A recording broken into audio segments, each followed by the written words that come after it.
உங்கள் ஆசைகளை உங்கள் கட்டுப்பாட்டில் வைக்கணுமா? இந்த டிப்ஸை ஃபாலோ பண்ணுங்கள். கண்டிப்பாக உங்களோட ஆசைகள் உங்கள் கட்டுப்பாட்டில் இருக்கும்.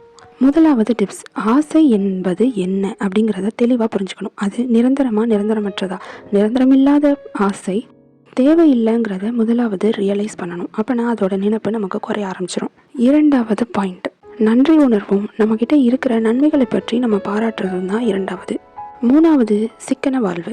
தேவையற்ற ஆடைகள், சாப்பாடுகள், சில பழக்கங்களை குறைச்சிக்கிட்டாலே நம்மளோட ஆசைகளுக்கு ஒரு கட்டுப்பாடு வந்துடும். நாலாவது, நம்மளோட விருப்பங்கள் தேவைதானா அப்படின்னு ஒரு 10 நிமிஷம் யோசிக்கணும். அஞ்சாவது, ரொம்ப முக்கியமான பாயிண்ட், பிரித்து பார்க்குறது. இப்போது நமக்கு தற்காலிகமான ஆசைகளுக்கு தற்காலிகமான மகிழ்ச்சி தான் கிடைக்கும். அதே இது அந்த விருப்பத்தை நம்ம வேண்டாம் அப்படின்னு முடிவு செஞ்சோம் அப்படின்னா நம்ம வாழ்க்கையில் நிரந்தரமான அமைதி கிடைக்கும்.